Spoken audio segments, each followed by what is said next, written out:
Con este vídeo empezamos la unidad número 8, una unidad muy corta y en la que vamos a dejar ya un poco de lado lo que es la programación y vamos a centrarnos en cómo utilizar ciertas herramientas para darle a nuestro producto el toque final. Y tal vez la primera cosa en importancia, aunque solemos olvidarla muy a menudo, es la generación de documentación. Pero no de documentación o enfocada al programador, no de documentación del código, sino de documentación enfocada al usuario final, al usuario de la aplicación. Es decir, lo que habitualmente se va a llamar el manual del usuario. Eso ha evolucionado, o este manual ha evolucionado muchísimo en los últimos 20 o 25 años. Hace 25 años se proporcionaba junto con el programa, se daba un libro, un montón de folios en papel que el usuario tenía que leer minuciosamente para saber entender qué tenía que hacer con el programa.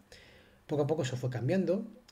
Durante mucho tiempo se dejaron incluso ya de enviar los libros con el programa y la información de la aplicación, la información del manual del usuario venía en formato digital dentro del propio CD o el propio sistema con el cual te habían proporcionado el software. Esa información, que en un principio no era ni más ni menos que la fuente a partir de la cual se habían impreso los libros, un PDF por ejemplo, poco a poco fue evolucionando con el tiempo y empezó a convertirse en cierto tipo de formato que permitía una relación directa con el propio programa.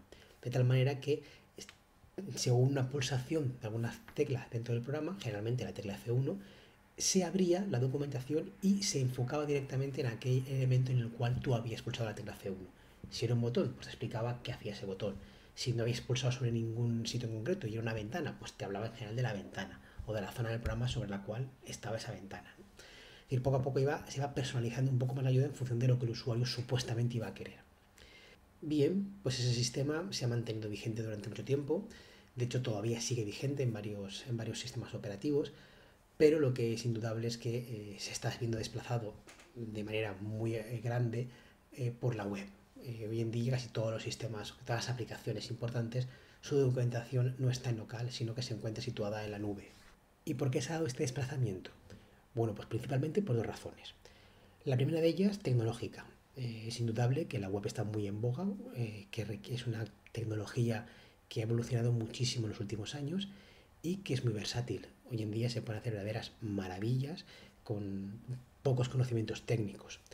Eso permite adaptarse muy bien a lo que es el usuario, y en este caso, como usuario me refiero al usuario de la tecnología web, es decir, los desarrolladores o los que implementan las ayudas, estéticamente hablando, pueden hacer verdaderas maravillas simplemente con un poquito de tiempo y un poquito de preparación.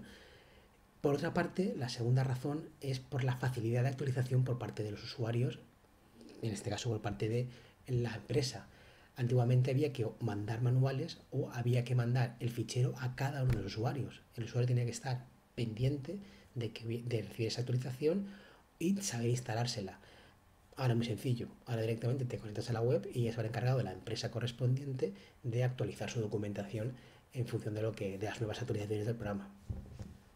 Así que realmente esta primera parte del tema nos llevaría a que lo que hay que hacer en cuanto a documentar el programa es escribir páginas web y relacionarlas o vincularlas con nuestra aplicación. ¿Cómo hacerlo? Pues ya vimos una práctica en la unidad 3, en la cual mediante, en este caso creo que era pulsando un botón o mediante un enlace URL, arrancamos un navegador y cargamos una página web.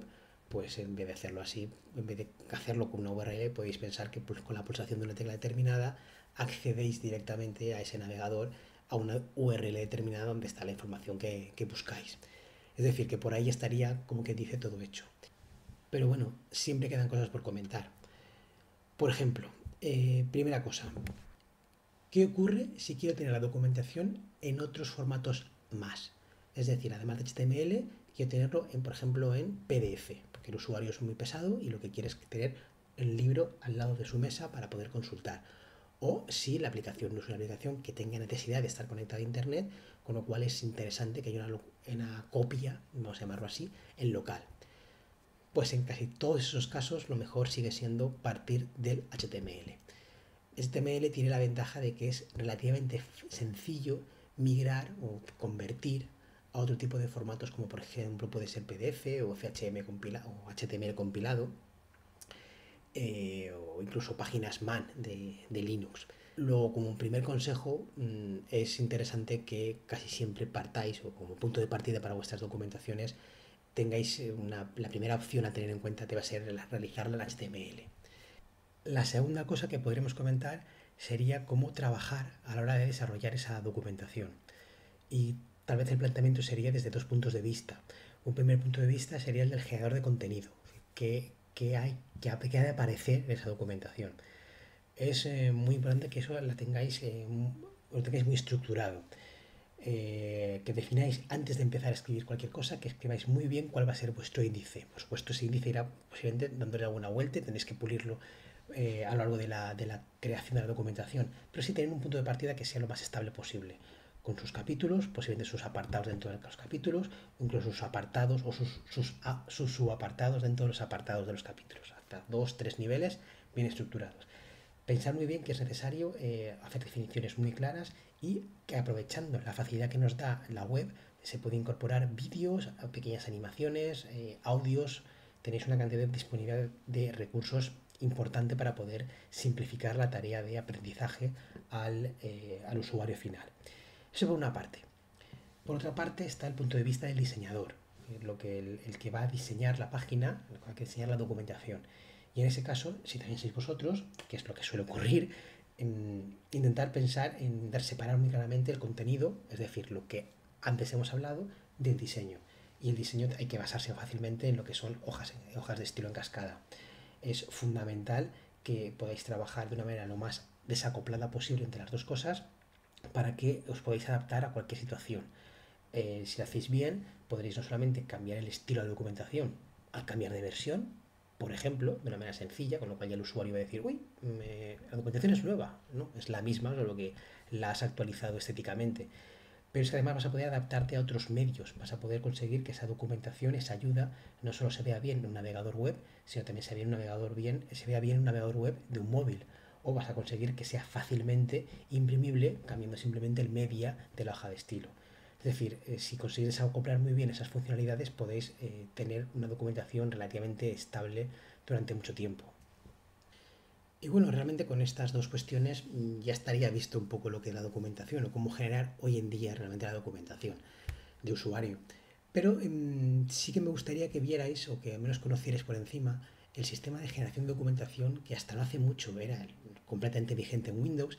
Hoy en día sigue siéndolo, hoy en día todavía se puede realizar esa documentación de esta manera y que es lo que se llama HTML Help. Hace muchos años, en las versiones de Windows 3.11 en adelante, se utilizaba un sistema que era el WinHelp, que ahora no tendréis idea de lo que es, pero seguro que alguna vez lo habéis visto. Era el típico sistema de ayuda que generaba el Windows 3.11. Ese sistema fue cambiando, fue progresando poco a poco, hasta llegar a un sistema que se llama HTML Help. Para generar esa documentación, Microsoft proporcionó una herramienta que se llama HTML Workshop, que permitía la creación a base de páginas HTML de la documentación de una aplicación, de manera que podías vincularla con identificadores del propio programa que habías hecho, podías generar tablas de contenido, generar índices, por supuesto ponerle imágenes, etcétera. Por alguna razón que desconozco, no tengo muy clara por qué lo hace, ese software está descontinuado, sigue existiendo en la página web de Microsoft, de hecho en la plataforma tenéis el enlace para poder descargarlo y poder jugar con él, pero está entre comillas discontinuado, es decir, no está actualizado.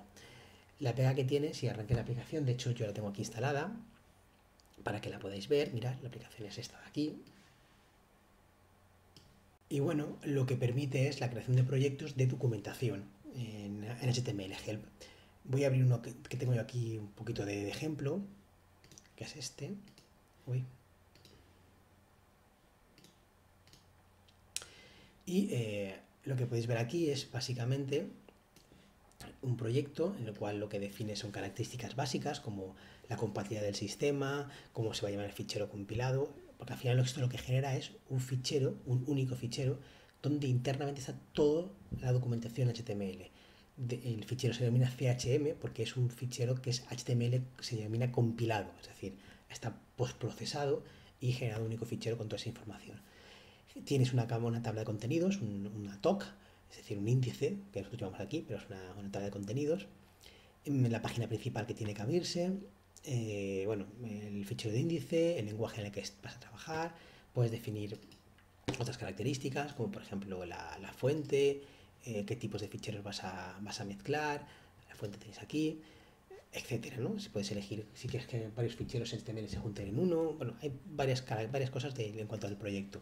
¿Y lo en qué consiste? Pues básicamente en ir añadiendo ficheros HTML con tu documentación. En esa documentación ya es HTML, con lo cual puedes meter directamente imágenes, distintos tipos de fuente, más que de fuente, de tamaño de fuente, etcétera.